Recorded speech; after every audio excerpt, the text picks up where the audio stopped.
let's say yesterday you got up and you just felt in the morning, 5 a.m., whatever time you get up, you just felt like, man, I'm good. I'm ready to go. I'm rested. I'm ready to tackle this. And you go and you have a good workout. And it shows, you got the pump and you're feeling it and you're hitting new numbers, all this stuff. And then today you wake up and you feel like dog crap and you're tired and you don't want to go in, but you decide, you know what, I'm going to go in. And maybe you didn't get the best workout. Maybe you didn't get that same pump. Which day counted more? Which day was actually better for you as a human being? Today.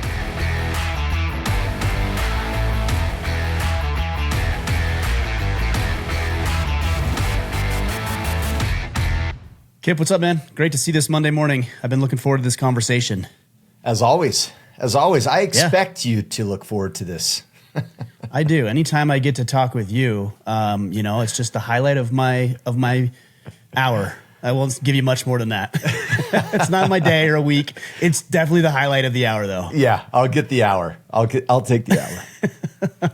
I was thinking about it actually last night because you and I, every time I've noticed that there's a trend, because I go back and listen just with a critical ear to our podcast, and we have a trend. And I don't know if you know what it is, but do you know where I'm going with this? I don't. I know it seems as though once we get a question answered, then that trend or kind of there's a theme to the call, I've noticed. That's true. But you're saying there's a theme or a trend every single call. I have no idea, other than this banter. It is, but it's different. What I've noticed that we are increasingly pessimistic about Monday morning. Have you noticed that? Like every Monday it's Monday. Oh, I'm busy. I have this go. And it seems like we're complaining more and more about Monday. Yeah. I'm okay stopping because I feel great today. So I do too. And I thought about it last night because I've been thinking about it for weeks. I don't want to do that. If something's not working, then why do we just keep doing it over and over and over again? Thinking that it's going to be better. So I actually feel really good today. It sounds like you do too. I want to talk about that. But I thought about it last night, what I could do differently to set Monday up right. And I did a couple of things, 3 or 4 things that I just wanted to share real quick because I feel like if we have something valuable to share, if it helps, then we have an obligation to share it. So here's what I did. Starting last night, I started my day off or closed my day off right. I did my battle plan last night, about 90% of it, not knowing what emails would come through this morning and things like that. I went to bed on time, got the kids settled in, knew what I was going to do the next day, pretty much straightened the house about 95% of the way done, straightened the house, and I felt a whole lot better just going to bed last night. And then I woke up this morning, and here's what I wrote down. I continued to straighten up the house that needed to be straightened up. I took the kids to their mom's house, got the house the rest of the way straightened up. I got up with enough time to do everything I needed to do. So go to the gym, come back, shower, clean up, get ready, take the dog out, just the normal stuff that I would normally do without having to stress myself out. And here's a big one. I did no electronics this morning. I took one phone call, and that was the only thing that I did this morning. No emails, no jumping on social media, no like playing games on my phone, none of that. And that made a huge difference too. So those don't seem like really big deals, but it's made a difference this morning. And I've got this thing completely mapped out. I've already got a bunch of stuff done. My room and office is organized. The house is clean. I'm like, man, I'm ready to go today. Yeah, I love that. Actually, today was the same way. I was on top of it. I mean, not only did I get my workout done in time to get kids ready for school, I had time to rake up some leaves, some pine cones in the front yard, and do some yard work even this morning. So, yeah, preparation, right? It makes a difference. It makes a difference, man. And it's what the interesting thing I think on this too, Kipp, is that it probably took me. I haven't really, what I would say, quote unquote, started my day yet. I haven't got into my activities and my tasks and my to-dos and all that kind of stuff. So on one hand, you could say, well, I feel better. And on the other, I know I have felt this way in the past, and a lot of other guys feel this way too, is that they feel like if they don't just hurry and get right to everything, that they're wasting the day. But I anticipate I'm going to be much more efficient today because I did take a couple of hours to get it lined out right. It's that old adage of if you have 4 hours to chop down a tree, you're going to spend the first 3 hours sharpening the blade. That is what comes to mind for me. Totally. So we'll see. Man. We'll see how it goes today. Yeah, I love it. Do you have a headline today? I don't have a specific headline, but I think what's on everybody's minds and tongues is the Zelensky/Trump-Vance showdown. I don't know if that's where you wanted to go this morning. No, I actually have something else, but I figured you were probably going to touch base on that. I mean, I have a lot of conflicting thoughts. I think that in principle, what Trump and Vance were doing was right. Like, hey, you're going to come here. We've spent hundreds of billions of dollars. You're going to be grateful and you're going to make concessions or we're just not going to do business with you. That seems pretty easy to me. You know, there was some harsh rhetoric in there. I didn't watch the entire thing, but I watched more than the 45-second clip that is making the rounds right now. Yeah. And there's a lot more to it. I don't think highly of Zelensky. I think he's probably trying to do what's in his country's best interest. I think he's corrupt. I think there's a lot of money that is unaccounted for that needs to be figured out. Yeah. That's our money. Literally, that is our money. He needs to make account and amends for that. But ultimately, you can show a little gratitude at a minimum. Totally. That you're not playing in the old administration. You're playing in a new administration where we actually value our sovereignty and our country, and we're very aware of where our money is being spent. That said, I'm trying to be a little aware. I think a lot. I'm an open book kind of guy, but I think a lot of that should have been done behind closed doors, quite frankly. Totally. Because when it comes to negotiations, when you start doing stuff like that, I think you lose some leverage when you start to get into the kangaroo courts and the court of public opinion, and you lose some of your credibility and power in discussions that might ought to take place with a specific few people, without all the media there and without the public scrutiny. And then afterwards, we can talk about what came of it, what the results were. That's a bit of a catch too, because we do want transparency as Americans, and we do want to know what's going on. But also, there's some diplomatic efforts that I think ought to take place behind closed doors. Totally. Yeah, I mean, if we were going to have that conversation with anybody, you would do it outside of the public preview and then come back and allow him to save face and don't put him on blast in front of people. Like, you're just inviting, the human nature is contention. It's not going to help you in that circumstance. Now, right. Do you call him out behind closed doors, right? And say, hey, this is unacceptable. Yes. Absolutely, you do that. I just wouldn't have done it in front of the cameras. But no, because like you said, you're causing people to dig in. If you and I, Kipp, had a different direction about the way that this podcast was going to go or the movement was going to go. Yes, this is my movement, so obviously I ultimately have the decision. But just let's say it's hypothetically we're in business together. You and I are going to hash that out behind closed doors, and then we're going to come on a podcast or present it in a unified front, or at least a cooperate. Maybe not unified, because when we're talking about Ukraine versus America, alignment may not be there, but at least a coordinated effort where we're both trying to get what we want out of the equation. Totally. So I think it was a missed opportunity, although on the other hand, I did appreciate the hardline stance that hasn't been taken for the past, at least 4 years. Totally. Well, and I mean, do we expect anything other than this from Trump, right? Right. No, to publicly put someone on blast. I mean, I don't think he's ever done that before. So, yeah. And the reality is too, the way you saw it is what you already went into it thinking about Trump. Yeah. If you were a fan of Trump, you thought it was amazing. If you weren't a fan of Trump, you thought it was horrible. Yeah. And one thing I started doing too is following people I don't agree with on Facebook and Twitter. It's really hard though. It's actually very difficult to do. Yeah. Because my blood sometimes just gets boiling and I want to comment, but I don't. I'm just there to observe and see what other people think. It's kind of funny. And also, a lot of points, although I don't totally agree, have some validity that I'm trying to be aware of. Totally. That's funny that you do that. I actually have alternate accounts. Oh, you do? Mm-hmm. That I follow all the complete opposite things that I typically follow.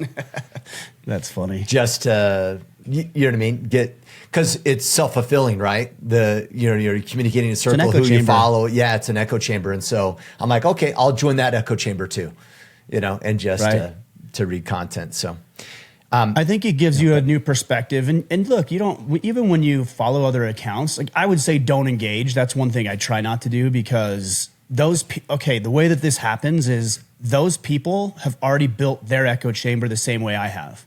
Yeah. So if I go into their echo chamber and I drop a bomb, basically I'm just shaking up the hornet's nest for no good purpose other than to get stung 1,000 times. You're not going to do anything by shaking a hornet's nest. Yeah. You're just going to get hurt. Yeah. So I don't even get involved in that. Yeah, me either. I just silently watch. So I saw this. This isn't surprising what I'm about to read, because it's just what I always assumed. And I've seen evidence of this in my own life. But an Instagram account that I actually don't follow, but I somehow saw this post from Caring Parent. And the question that they post here is, do your kids have epic meltdowns after screen time? And I'm like, absolutely. In fact, my little guy, if he's he's watching TV or something, and we're like, hey, let's grab dinner, he's just like a punk. And I've already said this like numerous times over the years of like, it's because we allowed him to have screen time. I swear, right? I had no evidence of it though. This post gives us evidence. Research shows there's a real connection between screen overuse and anger outbursts. According to a study published in the JMA Pediatrics, children who spend more than 3 hours a day on a screen are more likely to experience increased aggression and emotional outbursts. Check this out. One study found that every hour spent on a device, kids are 60% more likely to have emotional outbursts. One study found that every hour spent on devices, kids are 60%. Oh, I already read that. So setting limits is crucial to helping bring back calm and emotional balance. Crazy. So I just like that there's evidence of something I've already seen. Yeah. Did it say why though? I mean, that's the real question. Why is it that screen time agitates people like that? It doesn't. However, based upon other books that I've read, we're talking about instant gratification and instant dopamine hits. And when you look at the amount of dopamine a kid gets from like a screen or from a video game, it doesn't even compare to the amount of dopamine that you and I used to get, Ryan, when like we did something good and mom and dad went, good job, little buddy. Like we would get a dopamine hit from it. But in comparison, it doesn't even compare. So the feel goods from watching a screen are superior to the brain and body than listening, than doing some hard work. And I actually think it's almost like a dopamine addiction. And it's like a withdrawal symptom of like getting frustrated because that's so enticing. I wonder if, I agree, I don't know, but at least intuitively, I would tend to agree with that. I wrote this down as you were talking, but it almost sounds like potentially a dopamine crash, the same way a kid would have a sugar crash. Yeah. Where you just pump a kid full of sugar and then all of a sudden it's like, bam, hits a wall, tired, throws temper tantrums, very irritable, just like all of us when we're in that state. Totally. And I wonder if we have such a high, massively accelerated hit of dopamine over a sustained period of time that when that dopamine function runs out or you crash, it's like you just go through the floor. I don't know, but I'm sure Andrew Huberman has some ideas on that. I don't want to listen for 3 hours, but I do like his Elemental or whatever they call it, his podcast, where he just takes out highlights of a certain podcast and talks about it for 30 minutes. He did one on testosterone just the other day, and that's always kind of an interesting subject to me. So those 30-minute ones are good. Maybe it helps me with my dopamine regulation, not having to sit there and listen to something for 3 hours, because all my monkey brain can handle is 30 minutes tops. Yeah. Unless it's me talking, and then I can just do that all day.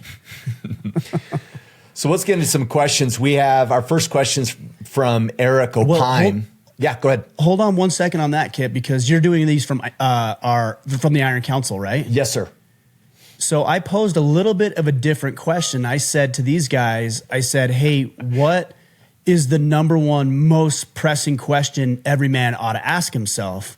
So I don't know that it changes, but it's interesting to see what these guys think we as men should be asking. And also, I would encourage everybody who's listening to think about what kind of questions you should be asking as a man in order to reach your full potential or whatever it is you're trying to accomplish. Full disclosure, that's really funny because now let me give myself some grace here.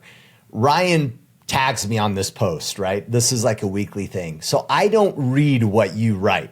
What I assume you wrote was... You don't read what I read, right? You don't listen to what I say. That's nothing new. So we all know that. So, but I always get this tag post. Kip and I are recording AMA, or leave questions below. Right. So I didn't actually read it. And here's the funny part. When I was writing these questions down in preparation for today, I was like, what's up with all these dumb ass questions? I was really? Well... Because without the context of what you said, oh yeah, when is my time up? How should I be remembered? I'm like, I don't know, Joey. Figure that shit out for yourself, right? Like, I was like totally being judgmental as I read these questions. I'm like, why would these guys ask us this? So makes much more sense. Maybe you ought to listen or read what I write every once in a while, Kip, if we're going to do this thing together. No, I thought it would be good because I thought it would just spur some different types of questions, but I thought also we could answer it from our own lens if we're answering that question. I don't know. We'll just see how it goes. Yeah. No, it makes sense and it's a great idea. And it just illustrates how quick one could get into a space of judgment because I was totally judging these guys for submitting dumb questions. So my apologies. All right, let's get into it. Let's get into the first dumb question. All right, Eric Opine. The question, am I enough? We can either test that or prove it true or avoid it or reveal we are not. Am I enough? Yeah, I like that. That's a little bit of a play on John Eldridge's do I have what it takes question, I think. Yeah. In his book, Wild at Heart, John Eldridge talks about a man's burning question is, do I have what it takes? Versus a woman's burning question is, am I lovely or beautiful? I think is the term he uses. Yeah.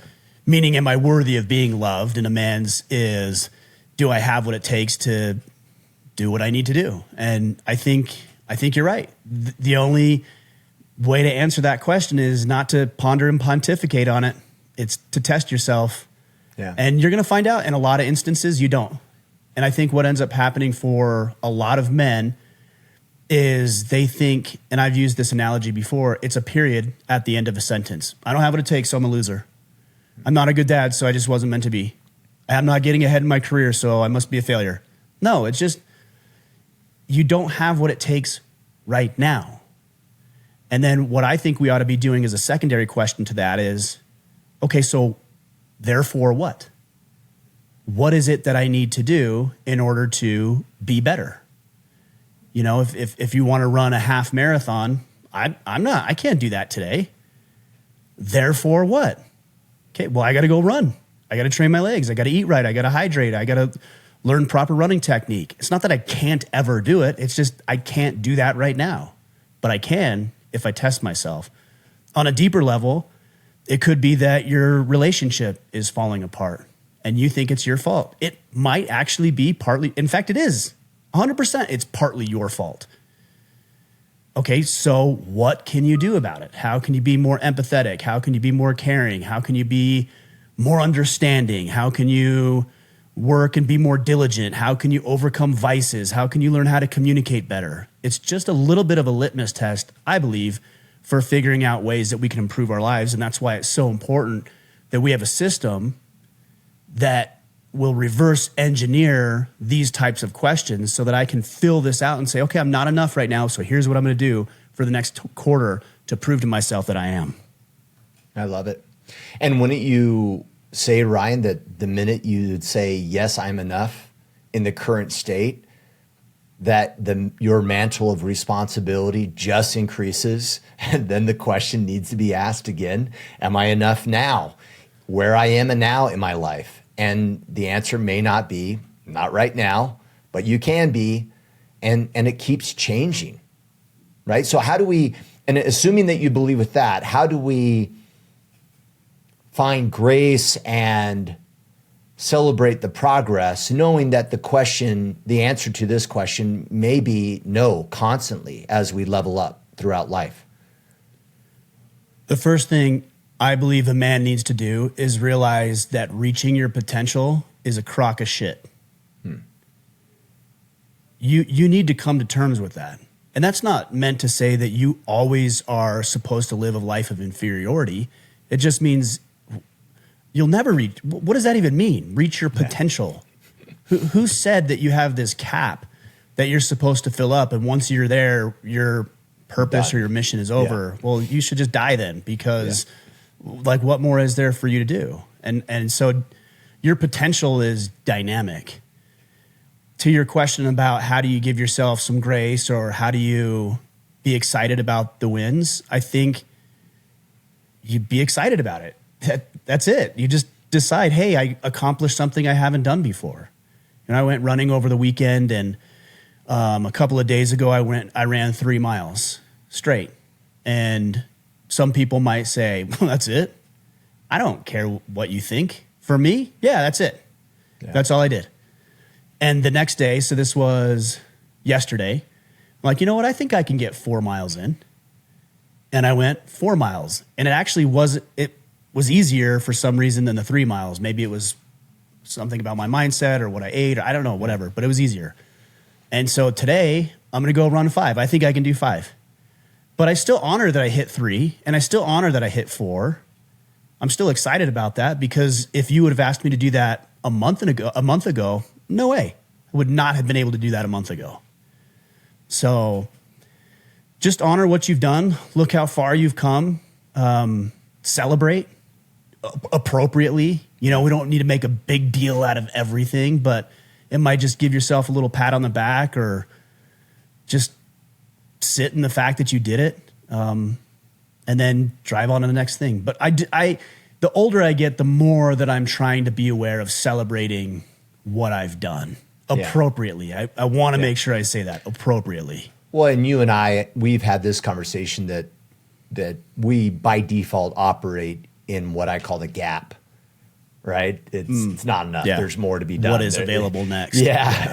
And sometimes, you fail to celebrate the progress, right? And see what has happened and what progress we have made. So if we're not intentional about it, I have this ideal state that never gets reached, right? And it's, it gets tiresome sometimes. I just got the book. Well, I just ordered it. It should be here today. I got an email this morning, The Gap and the Gain, which is one that you highly recommend. I haven't read it yet, so it should be here today. That's great. Yeah, you'll love it. All right, Aaron Cobb.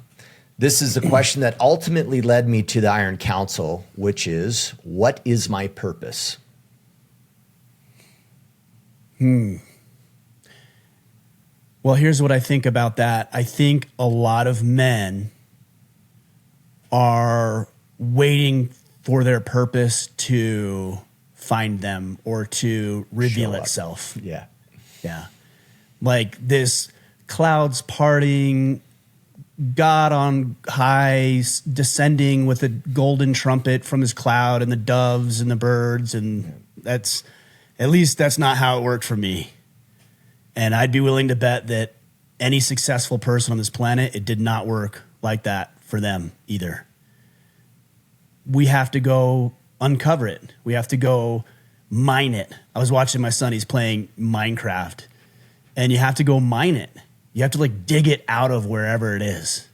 And the only way that you can do that is by getting useful with tools, knowing how to use them correctly, and then exploring and taking risks and trying new things and going into places that you haven't looked before, and experimenting and being willing to fail and willing to falter. And even when things don't work out, acknowledge that you learned something from that. The story I often tell is the podcast. I had another podcast before this called Wealth Anatomy, and I did about 20 or so episodes and realized very quickly this was a great medium. I love podcasting, and I did immediately. But I didn't want to have that continued conversation of helping people with their finances. So I pivoted. I said, here's an interesting subject on this subject of being a better man and a husband and a father and a leader in your community. Let's just talk about that. Yeah. And now I can confidently say this is my life's mission. This is my purpose, at least from a professional and personal pursuit standpoint. Of course, my kids and that, that sort of thing. But a personal pursuit, this is what it is.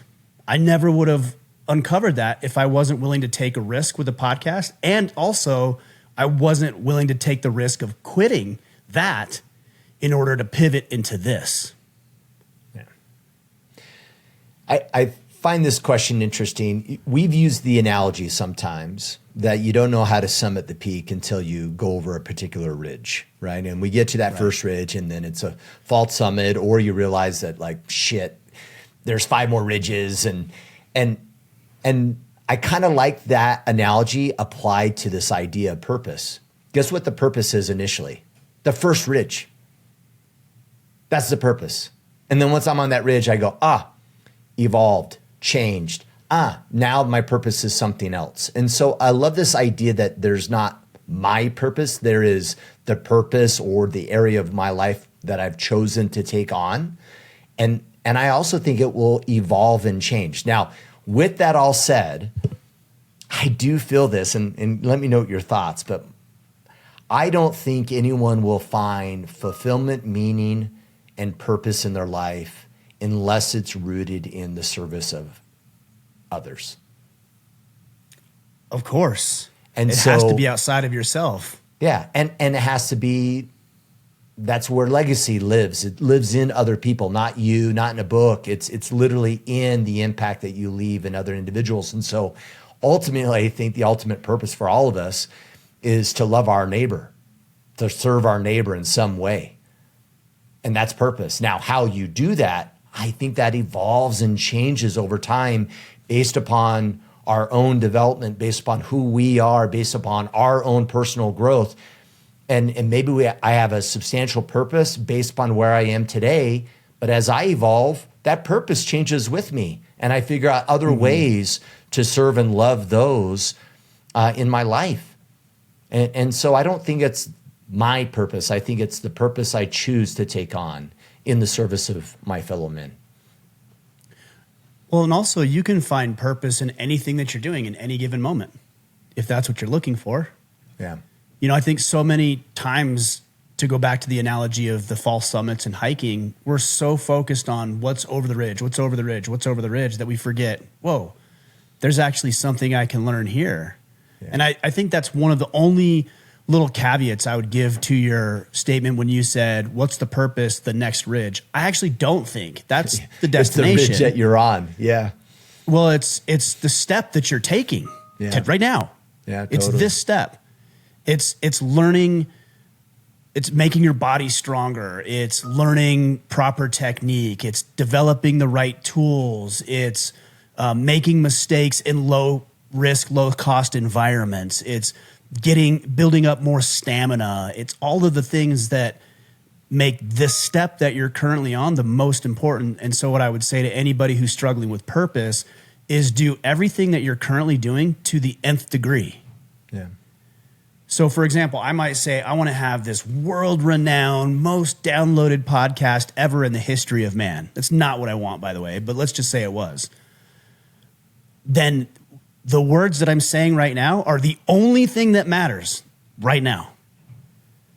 And the cameras that I use and the microphones that we utilize and the way that our lighting works and the technology that's available to us and the way that we prepare are the only things that matter right now, because that's what's going to get us to the next thing. So if I hate to use this analogy because it's stupid, but people will get it. If you're a janitor at the high school, but you want to be in education and you want to be an administrator at the school or at the district level, then make sure that bathroom stall that you're cleaning right now is as clean as a human being could possibly get it. And I think that will have a greater impact on you becoming some sort of school administrator than pursuing and chasing unnecessary titles and roles and things that aren't important in the grand scheme of things. And you talk about this all the time. Guys talk about dissatisfaction at work. Hold on a second. Have you done everything to the nth degree? Because if you did, you might actually find out two things. That you're not dissatisfied. You were dissatisfied with your own performance.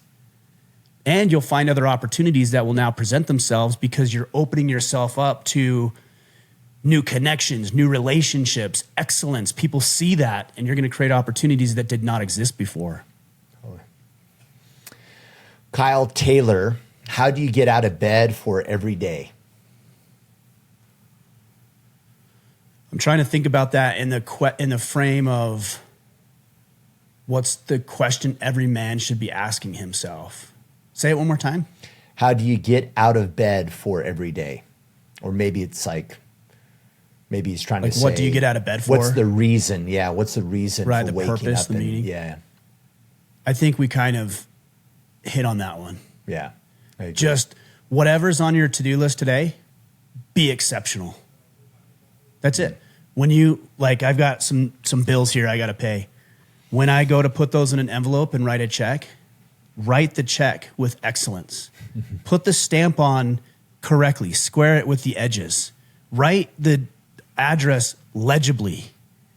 Like, when you go drop it off at the post office, do it with a smile on your face and compliment the person at the post office or greet the person in line. When you're driving down the road, like, what does your car look like? Is it thrashed? Is it gross? Is it ugly? Is it clutter? Is it chaos? Because if it is, that is spilling into other aspects of your life. Totally. So I think if you are lacking a purpose, like we talked about in that last question, then your purpose should be do whatever you're doing today with excellence. Yeah. Everything with excellence. And maybe in the spirit of getting out of bed, you know, for Kyle's part of this is, what's the plan today? What's on the docket for Monday morning? Or is the alarm going off and you're just like a victim of the day, right? You're just like, oh, the day's here, but you're not about it, right? Like, I'm going to accomplish these things. I'm going to do these things today. Like, if we're not planning our work, then we can't work our plan, right? And our plan of making an impact needs to be known. And you're not just being a passive bystander in your Monday morning. I mean, I think that's the other thing that I think goes in line with that is your attitude, because it's easy to be in a good mood when things are going really well. It's infinitely harder to be in a good mood, a productive mood, an excellent mood when things aren't going your way, obviously, right? Yeah. But if you can learn to regulate yourself and be in a good mood, even when things aren't falling together the way that you'd like. Last night I was watching Beast Games with my kids. Have you watched that show? I saw like the first episode once when we were down at the lake house with the kids, and I was like, this is crazy. Like, kind of like a mind F, right? Some of the stuff that they do. It's crazy. And it gets better. We're not done yet, so I'm not going to give any spoilers because I don't know what they are, but I think we have 2 or 3 more episodes. Yeah. But it's very interesting. It's a very interesting psychological game. It's human behavior on trial. Like, it's very interesting. He did a great job with it. But the reason I brought it up is because there was this woman on the show, and she had just an attitude, just a complete attitude. She poor behavior to everybody and like victim mentality, and everybody's out to get her and nobody's helping her. And she's just a very unlikable person. Yeah. And then she ended up getting into a game and she started to do very well. And I caught myself, I'm like, oh, she's actually growing on me. I like her more. And I liked her more because of her attitude. She was positive and she was upbeat. I'm like, cool. And then she got into another game on the next episode and she started to fall behind and she went back into the victim mentality. Oh, it's because I'm a woman. It's because I'm a black woman. This is just the way that the world works. I'm like, ooh, I don't like her again. And what I realized is it wasn't that I liked her because she was getting better or winning. It was I liked her because she had a better attitude. That's it. And if we can regulate our attitude, not to say you're never going to be in a bad mood or you can't express yourself when you're feeling down, but if you can regulate that and decide, you know what, I'm just going to be excited today just because I'm going to be optimistic. I'm going to be hopeful. I'm going to be excited when things don't work out. I'm going to look at them as opportunities for growth. Not only are you going to be a more likable person, but you're going to like yourself more. And that's invaluable. Totally. Well, and it goes without saying, I guess, but I want to call it out. It's just why.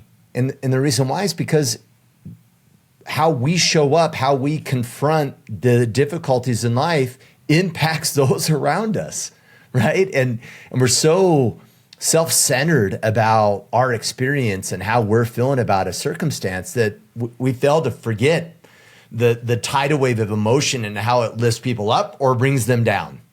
And it's right. Funny how we get into the box and we're just like, oh, I'm dealing with this. And it's like, yeah, got it. I mean, I think I've shared this on the podcast, right? My dad passed away on my birthday. And so it's kind of like messed up my birthday a little bit, right?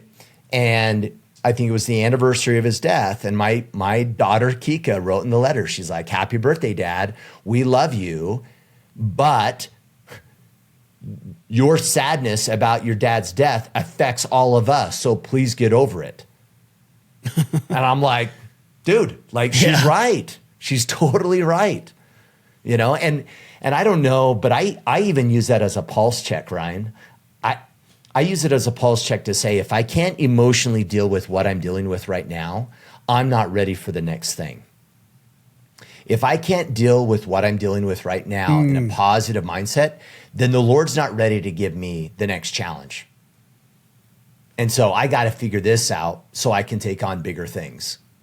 Otherwise, I'm capped. And, you know, I would say that's great. I love that perspective. And I would also say it's not just a matter of faking it, because some people will like, oh, I'm just going to be happy. It's like, no. Yeah. Get to the root of the problem so you're actually dealing with it so you can be excited, hopeful, and optimistic in spite of things not going your way. Yeah. All right, Frank Foreman. I wrote another thing. Oh, yeah. I wrote one more thing down here, Kip. Yeah, so I wrote this down. Attitude creates opportunities, because I want to go back to that, and this can't be overstated. It's very, very crucial. When things don't go your way, most people throw themselves pity parties. Woe is me. God's out to get me. This is my punishment for something. Everybody hates me. I'm a victim because of these immutable characteristics. It's gross. It's repulsive. Yeah. But it also closes yourself off to opportunities. I'll give you a very small example. Over the weekend, the end of last week, cryptocurrency declined quite a bit. And every time it declines, you see on social media, oh, this is stupid, and I'm selling all my shares, and blah, blah, blah, blah, blah. And I went in and I'm like, sweet, I'm going to go buy some. Yeah. So I went in and bought some crypto, and I already own Bitcoin. I own quite a bit, actually. So I was thinking, cool, I'll go in and buy some. And I started to look through my ledger of when I bought. I bought crypto when it was like 10,000. And I bought it, and I've held it for that long. Yeah. And I hold it because I think there's opportunity there. And when everybody else, and this is just maybe my marketing or my financial background, when everybody else is freaked out and they're scared and they're pessimistic about it and thinking, oh, the world's going to collapse, it's the people who are hopeful and optimistic that take advantage of opportunities. And so somebody might say, well, I wish I would have done what you did 10 years ago. Well, you could have. Yeah. You absolutely could have. But you were so pessimistic about podcasting or about crypto or about that business venture or about this or about that, that it actually kept you blinded to the opportunity of the people that you're now looking up to that took advantage of the opportunity when you were so pessimistic about it. Totally. And I'm not saying just because you're optimistic, things are always going to work out in your favor. Yeah. But more often than not, I think, yes, they are. Well, and I talked about this over the weekend, you know, being in a space of a victim mindset, there is no self-evaluation, right? Because the problem is always somewhere else, right? The problem is the system. The problem is somewhere else. So guess what? Worst case, what you're not doing is learning.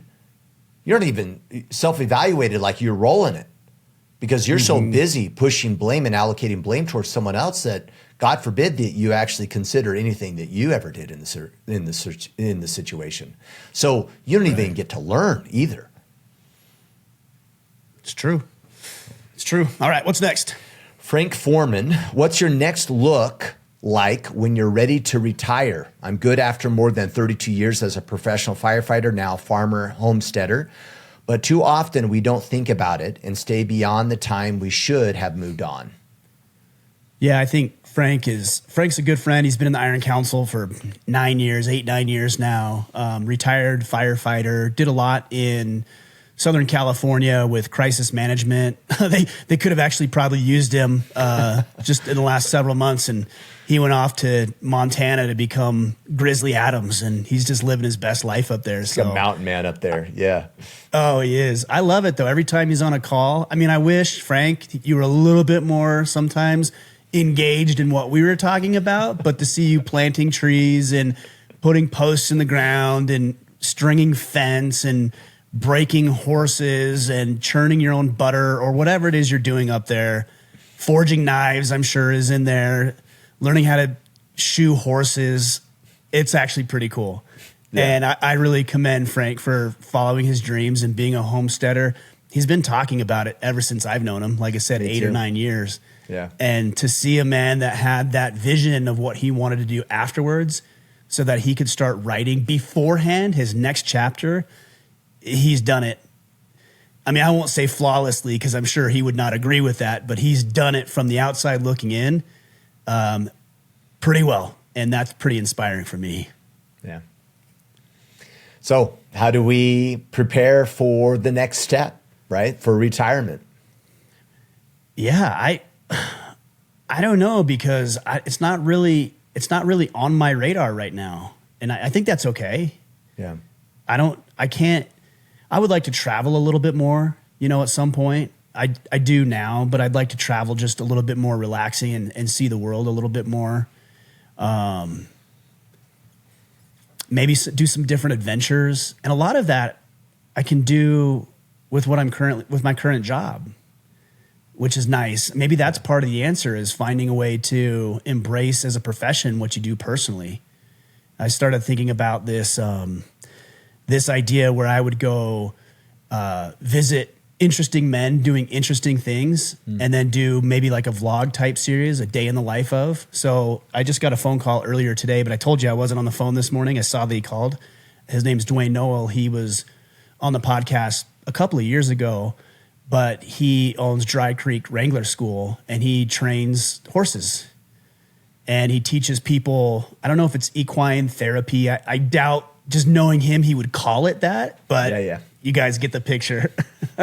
Anyways, I told him, I said, hey, I want to come out and train and ride horses with you. He's like, let's do it. Tell me when. He had just moved, and so I'm going to go out there and do that with him. I'm going to go see John Eldridge next week, going to Nashville the following. Like, I can do this stuff now. Maybe that's part of the answer. Find a way to integrate. By the way, with Frank too, if you think about what Frank did in his profession, crisis management, emergency preparedness, he's taking a lot of his skill set and using that in his retired life as much as he was in his professional life. Have you seen people retire, Ryan, in their health tanks, whether it's mental or physical? Yeah. For men, they're notorious for men. Yeah. For me, I've seen enough close people to me that retirement ends up being like almost like this bad thing. You're like, shit, man, you should have kept working. You would have been better off. Right. And I think it's because, and I'm judging those people a little harshly right now, but I think those people found their identity and purpose in their title and their job. And when it got taken away, then they lacked meaning and purpose in their life. And so when I think about retirement, I'm just doubling down on what's my meaning and purpose and making sure that I transition to that mission and making sure I just don't have this idea of like, well, I'll just have fun and vacations. Like, that's not enough, right? Like, it's not about, don't get me wrong, I want to enjoy life, but that's not enough to keep living. And so there has to be purpose and meaning to whatever retirement looks like. Well, yeah, I think about it now when I go on vacation. I'm on vacation for 3 days. I'm like, okay, yeah, that's enough. I need something to do. Yeah. Even going to the beach for the afternoon. I've told people this before. Men, always bring a shovel to the beach. Always. Because a man just can't sit still on a beach. Like, he can't. He can't just sit there and just bake in the sun like a lizard on a rock in the desert. Like, he has to go do something. So maybe you surf, snorkel, bodyboard, whatever, but build sand castles. But for me, bringing a shovel is my saving. And what do? I dig a big hole and I play king of the hole with my kids. And that's a little purpose driven. I think that's probably why Frank is doing pretty well in retirement, because he didn't ride off into the sunset. Like, he's working every day. Yeah. He might be working harder now, at least physically, than maybe he was when he was down in California. Totally. And I think that's why he's going to have a successful retirement, because he's still working. And I don't think, by the way, you were judging too harshly. I think this is just well known. You know, it's why military members and LEOs in general, first responders, have such a difficult time. Even athletes have such a difficult time. Yeah. You know, you take a young kid who gets out of high school, maybe does a year or 2 or 4 years of college, or even out of high school into college now that they can get paid. And all of a sudden you give a kid a $10 million plus contract, and then he gets hurt, permanently injured, where he can't ever play basketball, for example, again. And that gets taken from him. Dude, notorious for just constant struggle and dying alone and broke. Actors go through the same thing. Military members, high suicide rates because of, I think, what you're saying. Wrapping your identity in your current thing and not figuring out what's next. Yeah. All right, Javier Gomez, when putting into perspective the path that I've been walking, I've realized that it's not what I'm passionate about. How can someone gain a clear perspective on what passion to follow? I think we kind of hit on this, but again, here I want to reiterate. Look for little hidden things where you've never looked before. That's where you're going to start to uncover things that you've never experienced. Because if you keep looking in the same place, you're going to find what you've always found. You have to look in a new place. And so if a friend calls you up and says, well, I'll give you an example. So years and years ago, I had not even a friend, just an acquaintance. His name's Wes. And he was on the podcast, and we kind of loosely texted and communicated every once in a while. And he's like, hey, man, do you want to go to the Bahamas with me? And I'm like, kind of a weird request. Is yeah. Okay. I was like, yeah, I mean, the Bahamas? Sure. Like, yeah. He's like, cool, I got you a plane ticket. Or I got, not a plane ticket. I got you a ticket. Your stay is all completely covered. And I was like, what? I guess super skeptical. I'm like, this is weird, man. What's the catch? He's like, well, there is a catch. I'm like, okay, yeah, obviously. What is it? And he's like, well, you have to do a Spartan race. And I'm like, okay, well, like what is a Spartan race? And he said, it's a 3-mile race, and it's in the Bahamas. There's like 10 or 15 obstacles. It's 3 miles, and then we'll be on the cruise the rest of the time. I'm like, okay, I think I can handle that. Like, that's it? He's like, oh yeah, there's one other catch. I'm like, okay, what is it? He's like, it's in 3 days. And I had at least 2, if not 3 kids at that time. Yeah. Probably 2 at that time. And I said, it's in 3 days. He's like, yeah, it's in 3 days. I'm like, okay, let's do it. And we made it work, went to the Bahamas, did the race, enjoyed time with him. And, you know, I don't know if it led to anything amazing, but it was a great trip. And then I ended up doing 2 Spartan trifectas. I ended up doing later the Spartan Agoge. I ended up getting back on track with my health and my fitness. Like I haven't done a Spartan in years at this point, but I found a new sense of engagement in physical health through just saying yes. Yeah. How out of 100 people, and I want you to answer this honestly, Kipp, out of 100 people, the people you know best, the people who are closest to you, if you called and said, hey, I've got a spot for you in the Bahamas in 3 days, if you can make it, I have a ticket with your name on it. Out of 100, how many people do you think would go do that? 5, 10. I was going to say 3, 4, somewhere in there. Yeah, not very many. And look, there's all sorts of reasons, some legitimate, some that are not. But the point that I'm making is that the 3 to 5 out of the 100 are the ones who are going to find something new that the other 97 people don't get to take part in. Yeah. Because the kids, because of work, because of this, because of that. And some of those reasons are justified. I get it. But if you're saying no every single time some little opportunity passes you up, what cool things are you missing out on that could actually unlock the door to your next great passion in life? Yeah. But you said no because it was a little out of your way, or because it was a little more than you wanted to spend, but because it wasn't exactly as convenient as it could have otherwise been. Yeah. Start exploring. Look for all these veins. You're going to find new things. I love it. I was talking about these faulty assumptions that we make as leaders to invest in our learning. And the last one I talk about is what I call someday, right? The eighth day of the week, that the current week is just too busy, and that things will lighten up and work won't be so busy, and you won't have as many things busy at home, and it'll be more convenient someday. And it's false. It's a lie, right? Because this week looks a lot like last week. And the chaos of life seems a lot like it was the month before and the month before that, right? And so if we don't prioritize certain things, it's going to pass us by. Well, the thing that I often hear about is this concept of making time. Like, if it's important, you'll make time. But here's the deal. You know me, I'm very logical in a lot of ways, very pragmatic, like pretty black and white thinking. And here's my thought on that. You can't make time. You're not God. So therefore, you cannot manufacture time. It's just not a thing you can do. Yeah. You can leverage time. You can trade time. You can delegate so that it frees up more of the time that you have to spend on other things. But ultimately, here's the answer. You have to sacrifice. So if somebody comes to you and says, hey, I've got a trip to the Bahamas, you don't get to just make time out of your ass. Something has to give. Either the trip to the Bahamas gives or something else gives. And I think we ought to spend a little more time, because we're only on this planet for about 72 years on average. We ought to take a little more time and say, you know what? Maybe that trip is exactly what I should be doing right now. And what needs to give? Well, I need to tell my boss that project's going to be 3 days late. Or I need to bring somebody else in to do it and hire somebody else to do it. And maybe they're going to do an inferior job, but that's the sacrifice. You talk about this a lot.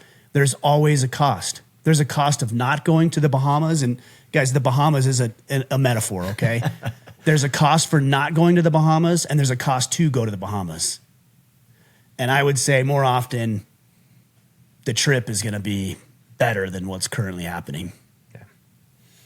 All right, Matthew Potter. He just finished reading Gap in the Gain, and so his question's kind of rooted in that book. He says, am I better than the man I was yesterday? I mean, that's a good question. Yeah. There's the, what is it called? The Kaizen method, 1% better every day. Yeah. I've thought about that from my pragmatic side. Tell me what you think about this, Kipp. I mean, you can't get 1% better every day indefinitely. Yeah. It's just not possible. So what do you think about that?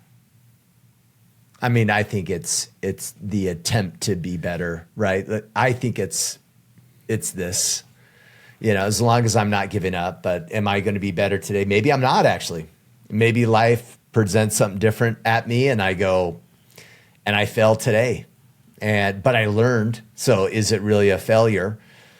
As long as I'm getting back to it tomorrow. And so I say that knowingly that I don't do that very well. That my typical, I don't have such a positive attitude about that, but I know that's what I should be doing. Realizing that I need to give myself some grace and realize that sometimes I might step backwards, and that's okay. And that's part of stepping forward. It's a good point. I was thinking about this with lifting.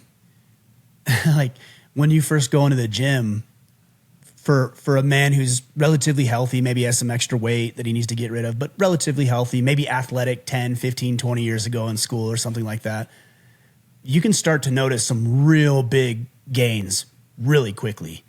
And getting 1% better on your lifts is actually not all that hard with a little consistency up to a certain point. There's this guy I see at the gym every day.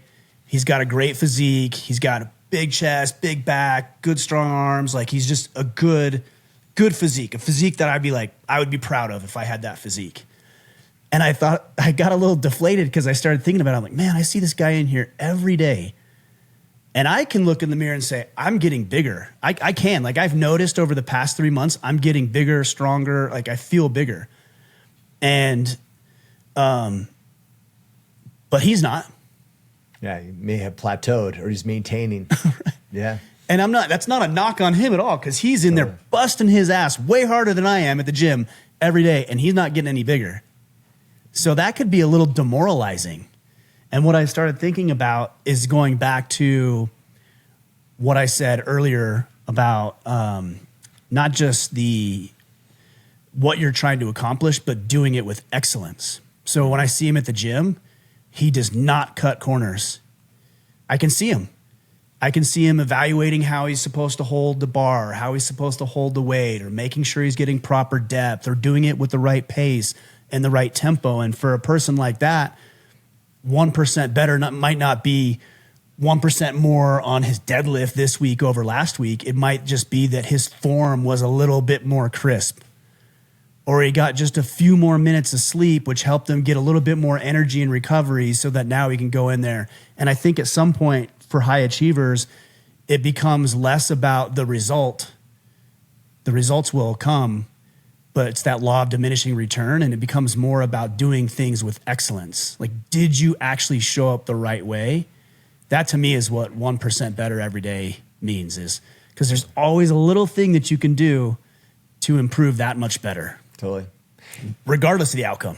In that same subject, I have completely, some days I have a great workout, right? The pump is on fire. It feels like I'm doing calves, but it's my chest. It's on fire. I'm just like, dude, I'm veining out. I'm just like, this is a great workout.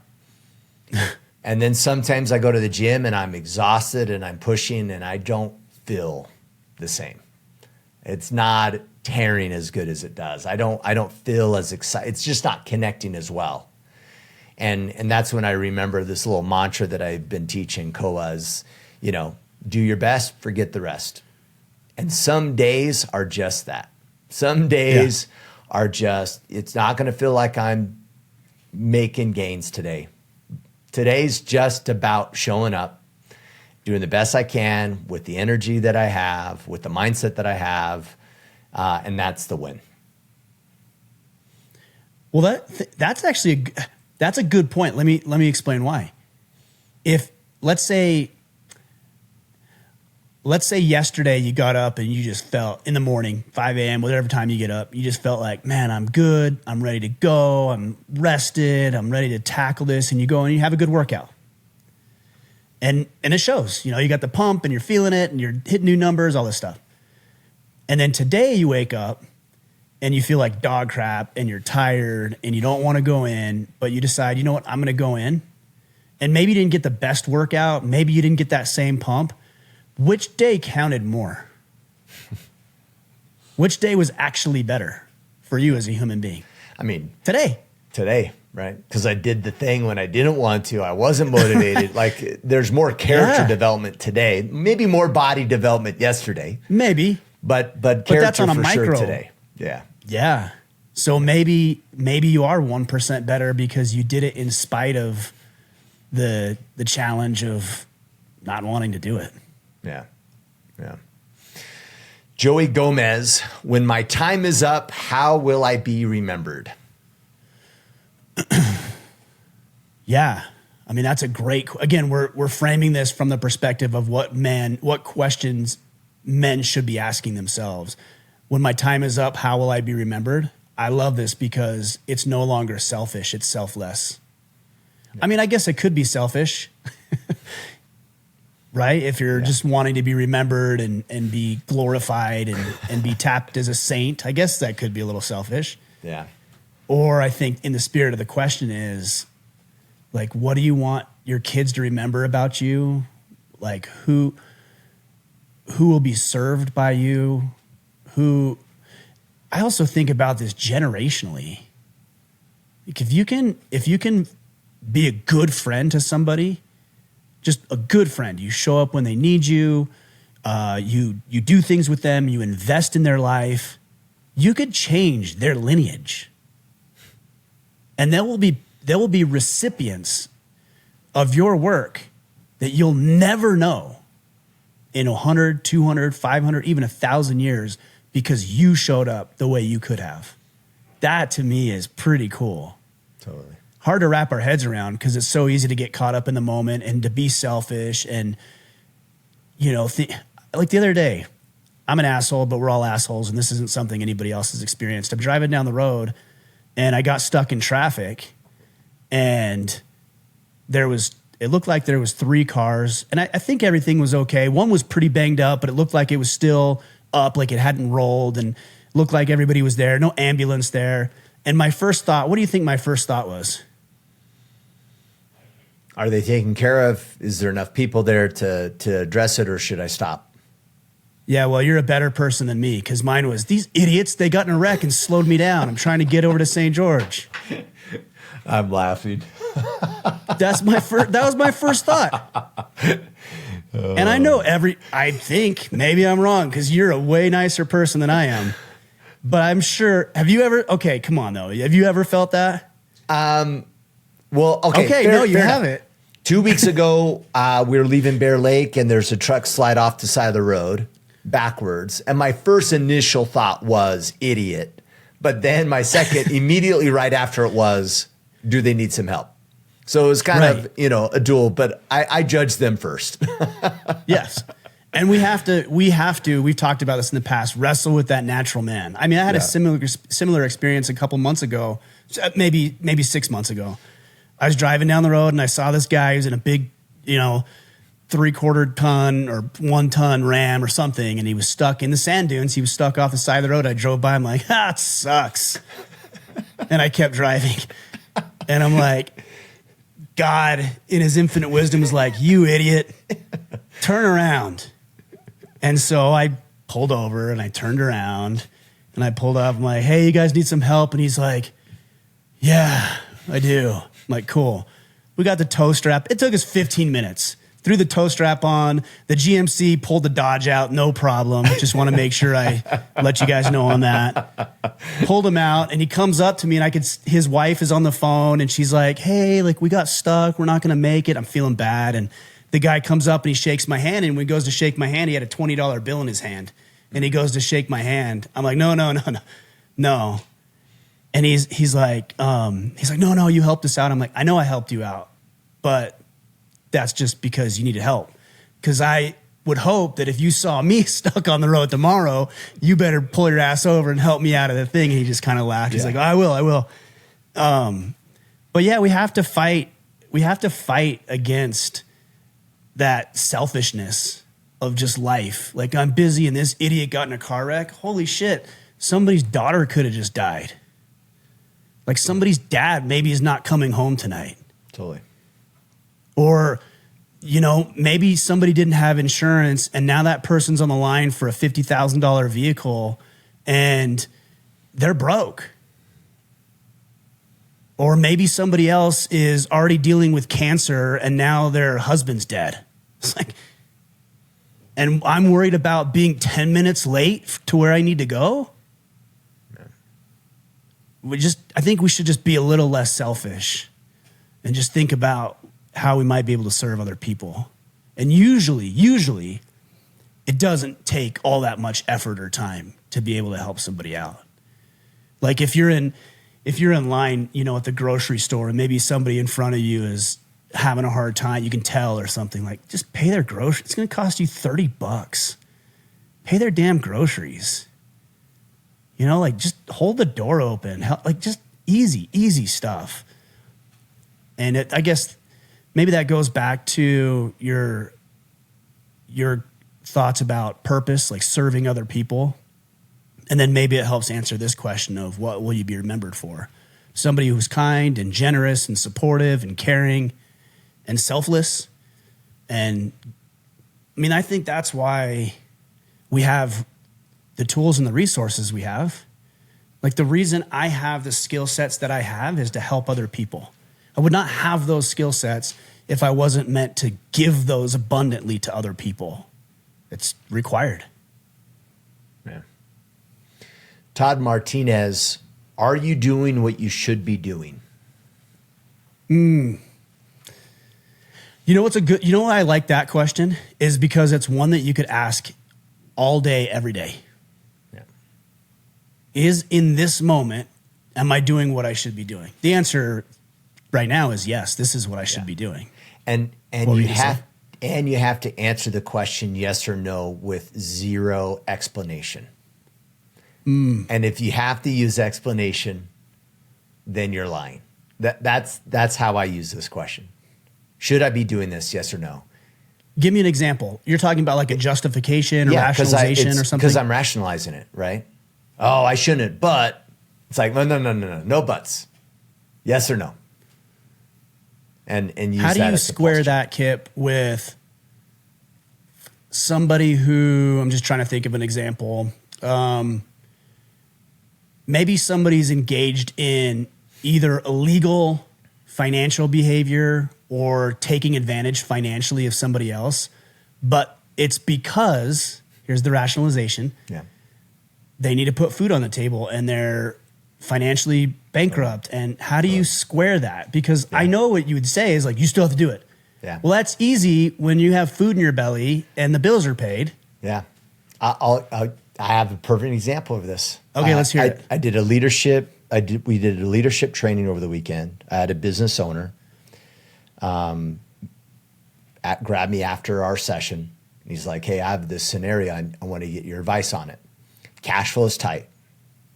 Business is tough right now. Okay, so things are really tight right now. And he has a client that is holding on like, I don't know, $60,000 check to paying him because of a disagreement around a line item in his statement of work. He sees it one way, the other guy sees it the other way. The guy has lawyered up, right, to handle it. And now he's like, hey, you know, you still have to do the warranty. And now he's tempted to go, well, I'm not warranting anything to work unless you're paying this part and, you know, all that kind of stuff. Yeah. He's like, what should I do? And I'm like, it's your ego. It's your ego, man. Tit for tat. Oh, if you don't do this, I'll do this. I'm like, let go.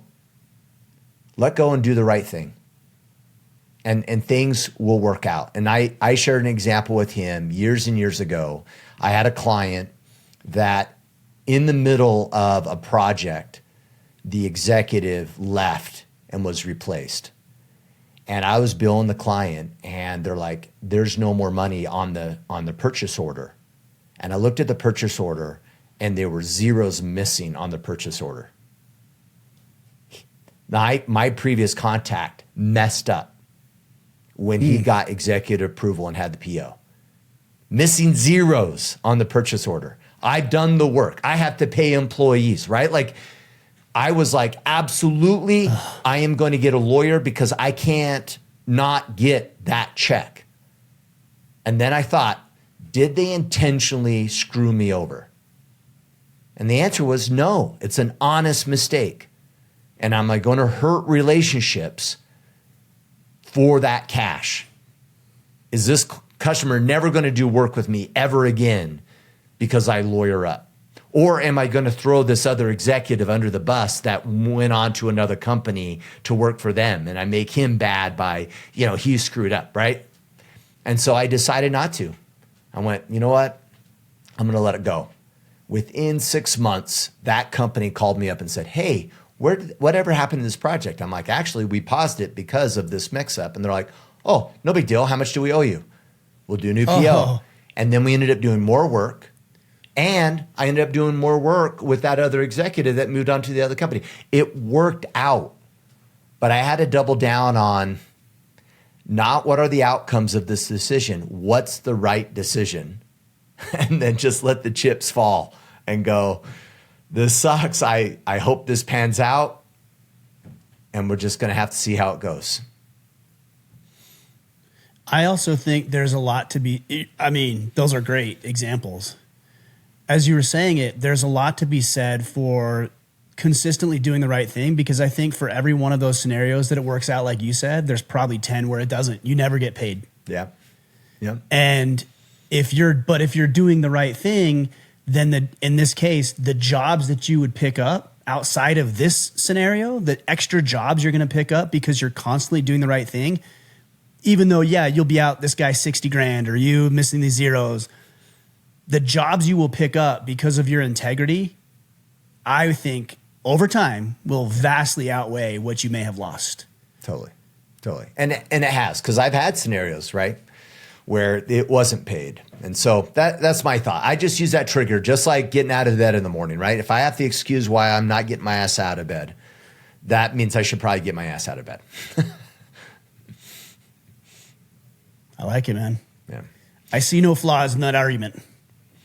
Okay, last question. Are you good with one more? You have enough time? Yeah, I'm just thinking about that. I think the hardest thing is my wheels are turning, because it's just a lot of the times, Kipp, you and I say things and it's so easy to say. Yeah. But there's guys who are just dealing, and I have to, and you have to. There's men who are dealing with real world scenarios where it's like, well, yeah, of course you'd say that, but you're not in this position. And I guess to that I would say, well, maybe not now, but I have been. You have been. Yeah. Millions of other men have been, and millions of other men chose to make the right decision in spite of whatever scenario you might be confronting. I don't know. Just thinking a little bit. All right, last question. Yeah. Brian Shavin, what battle are you fighting that isn't even yours? That's a good one. Yeah, me too. I like that one. What battle are you fighting that isn't even yours? You know what battles I often fight? They're small.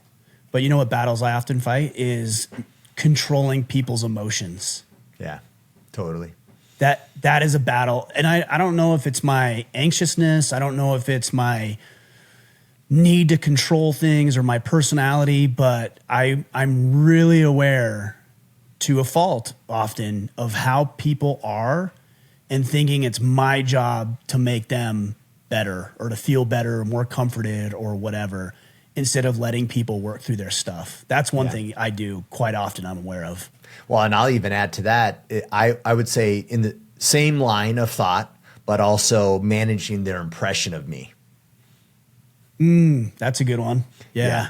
And adjusting my efforts, to manage, how they may perceive me, regardless of whether I think it's warranted or not.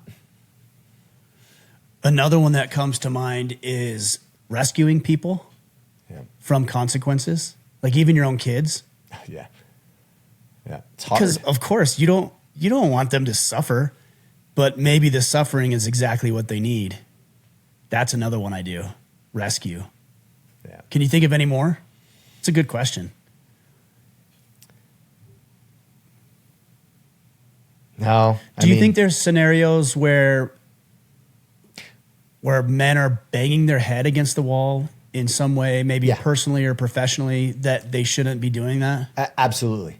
I mean, look at society and how engulfed we get into politics.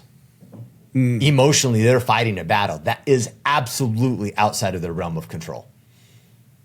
And they're so distracted with fighting this battle that there's battles that are 100% within the realm of control, and they're not doing anything about them. They're distracting themselves really from responsibility. Yeah. I think there's just a lot of control issues that people have, myself included. Yeah. Where it's like you want to go on an excursion and the weather's bad, and then it ruins the whole thing for you. Like, well, hold on. Like, can we still salvage this and make it fun? Totally. Or like you said, politics and people are screaming and shouting. And I agree it's important to be aware of, but at what are you involved in politics? Like, are you going to go run for the school board now? Yeah. Nope. No. If you are, then okay, that's your battle. You've made that your battle. Yeah. And that's good. We need virtuous, righteous men doing that. Johnny Loretti, I don't know if you know who is one of them. He ran an issue past me about the town that he's in Massachusetts, of course, that is trying to be welcoming and inclusive to everything. And like every town is anyways, like it doesn't need to be said, but they're trying to turn this into a sanctuary situation. And he was outvoted. Him and I think 2 or 3 other guys were outvoted. One guy, in fact, left the board, or I said school board, but city council, left the city council prior to the vote. That's just cowardice. Yeah. That's just cowardice at that point. But if you make it your battle, that's one thing. But if you don't have a dog in the fight, we ought to be careful of what we get into. Well, and this is, and the other probably common one for anyone listen that's in a position of authority, and we do this with our kids, right? And we obviously do this with other adults, but we're fighting their agency. I'll get them to perform. I'll manipulate them. I'll do these things and we think we're the puppeteer, when in reality what we should be doing is clarifying expectations and letting them decide if they're willing to do the work. It's crazy. And, like I mentioned earlier, I was talking with some leaders over the weekend and these words slip into our conversations. Well, I allow them too much freedom. I let them. And I'm like, whoa, hold on. You let them? You're talking about another adult, another human, you let them? Be careful how much authority you use over other individuals. You don't get people to perform and do your bidding, right? Not a good leader. A good leader presents possibility and options and asks them if they're willing to do the job or not. Now, they may say they don't want to.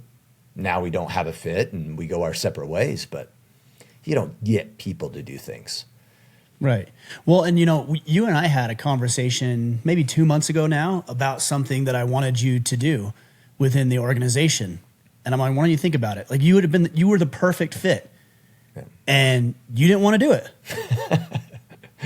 And that's like, it's as simple as that. And that's fine. Like that doesn't diminish any other value you bring to it. In fact, I appreciate that answer more than the default, which is, I'll do it. Yeah. And then not actually do it. Yeah. Then I do it out of compliance, right? Out of I neglect and I don't show up powerfully enough and I just do enough to appease you. It's worse. Yeah, I think so. But I guess it goes to what you're saying about your agency is you need to exercise your agency as well. Yeah. So don't be doing things that you shouldn't be doing or that you don't want to do or don't fall within your purview or don't allow you the creativity that you want or hinder you from doing something else that seems more relevant and appealing to you. Like really design and craft the way that you want your life to look like. I know for the past couple of months, I've just felt overwhelmed with some professional stuff. And it's like, we talked about this last week. I let a bunch of stuff go. I didn't just let it fall through the cracks. I ended a bunch of things in the last couple of weeks because it was just too much. And it was hurting other aspects of my life. And it was liberating, very, very liberating. Yeah. So that question was, what battles are you fighting that aren't yours to fight? It's a good question. Yeah. A lot of good questions. So are those better questions, Kipp, or are you still judging the questions? No, I'm not judging all of you guys. I should just kept to myself. Not shared my judgment, my harsh judgment. Why are you so angry about these questions, Kipp? You're like, oh, these are stupid. I'm like, that's my job. Full disclosure. My job is to critique the questions. Yeah, full disclosure. I was like, dumb question. And I thought, oh, Ryan's going to have a heyday with these stupid questions. It did cross my mind. That's funny. No, I thought they were really good questions. We did mix it up a little bit. So yeah, I thought it was good. Interesting. Awesome. Well, that's what we got for today. Major call outs, obviously, connect with us online, Ryan on Instagram and X at Ryan Michler, and as well as the Facebook group. That's facebook.com/group/Order of Man. And then just another call out for the Men's Forge event coming up this May 1st through the 4th. You can learn more at themensforge.com. Yeah, we're getting very close on that with the amount of men that we want to have there. So please get that taken care of quick. I think there might be a few more VIP spots, but not very many. But it's going to be a great trip. We just locked in another speaker. I don't know if I'm going to say who it is right now. I'm not. Maybe next week. But we just locked in, maybe next week. We locked in another good speaker, childhood hero of mine, in fact. So I'm excited about that as well. Awesome. I already know who it is. All right, guys. Great questions. You what? I think I already know who it is. I don't know. I don't think you do. Okay. But we'll see. All right.